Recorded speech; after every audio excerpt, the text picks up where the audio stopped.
everybody, welcome to a layout for the scrap room. We are playing with the Freaky Fest formula for this month and the collection for the flavors of the month kit. Carta roll with it, so it's a cooking themed collection.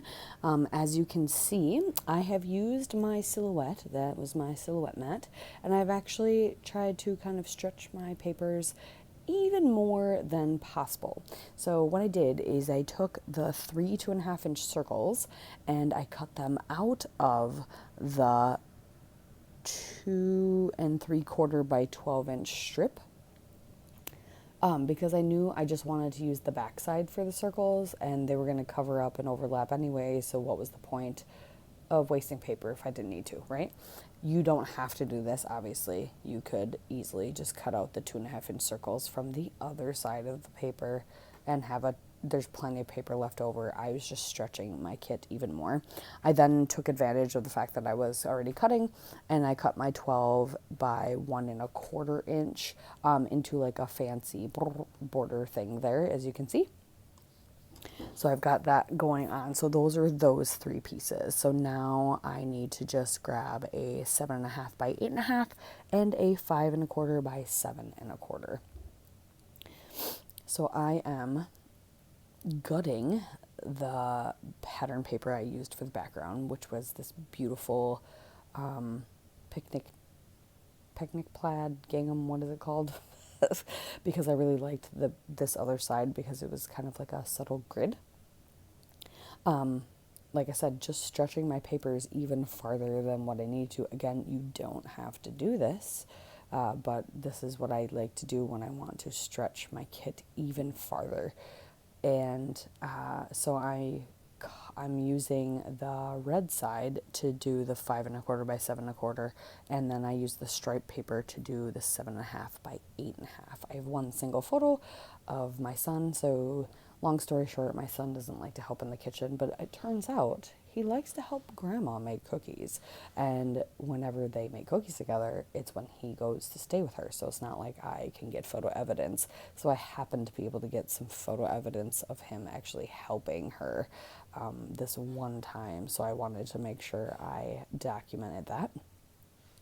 I'm using one of the stickers from the sticker sheet to kind of fill in the gap there between my 2 3/4 by 12 inch piece that has holes in it. Looks like Swiss cheese, but again, it's getting covered up by those circles, and you could have a solid strip here and you just would use more of your paper, which is not a big deal. But I started inking up my circles with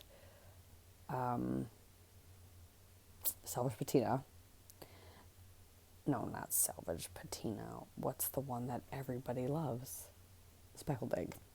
And then I realized it wasn't deep enough, so I got my walnut stain out and I decided to ink up all the things. Well, not all the things. I ink up the circle, the photo mat, and then the 2 other pieces of pattern paper, just so they all stand out a little bit more.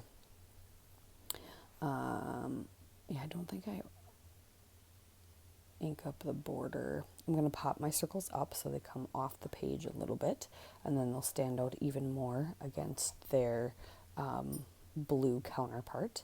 But I'm just going to have them kind of cascade down the side, right where the holes are cut out of their spots. And then I realized when I cut out that strip, for some reason it didn't make it to 12 inches, so I just had to cut that, and I just cut it right where the circle was going to overlap anyway, so it wouldn't matter. So I'm getting those adhered down because I know where I want those, and I'm just arranging photos and things. I took that leftover piece of the wood grain side of the stripe paper, and that's what I matted my photo on. And then I decided, you know what, photo corner rounder sounds like a great idea for this red chunk. So I'm going to round the corners, re-ink, and get to finishing the layout. I liked this sticker a lot. Let me see if I can find a close-up so I can tell you what it says. But I use a lot of the sticker sheet because that's what you get for embellishments for this collection, and there's a lot of fun stickers. So that sticker I used says, "Baking with you fills my heart with lots of joy."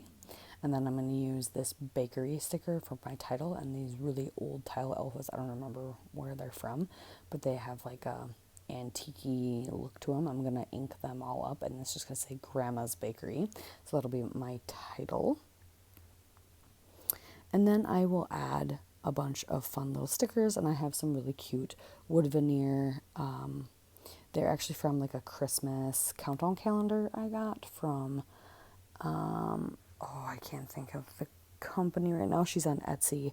I will have her linked in the description when I can find it, but super cute. She had like your own scrapbooking advent calendar, and I got all these cookies and milk last year, and so I thought it'd be really fun to add those to the page, along with all the fun little icon stickers like the mixing spoons and the cute little circles with flowers. And so I just kind of add those everywhere. I will add a few pearls as well from Picket Fence Studios, some of my favorite flatback pearls, as embellishments too around the page. Add a little tab. This is time-tested recipes because Grandma's chocolate chip cookies are requested by all the grandkids all the time, and since she only has 3 of them, she often makes a dozen for each of them, so they all get their fill of cookies. But relatively simple layout. I did think I was super clever though too, and I had one little wood veneer cookie that has a bite out of it, and I use it as the asterisk, or not the asterisk, I use it as the apostrophe for Grandma's Bakery. I patted myself on the back for that one. I thought that was pretty clever. But then I have tons of space for journaling below this kind of block of paper, so that works out really good. So I'm going to finish up by putting those flatback pearls down and get my journaling down and add some of these wood veneer that I was talking about, and we'll leave you with that. So thank you so much for watching. I appreciate you. Make sure you check out the Facebook group for all the challenges and the fun inspiration that there is, and also check out the store and grab all the goodies for yourself. Thank you again. We'll see you next time. Bye.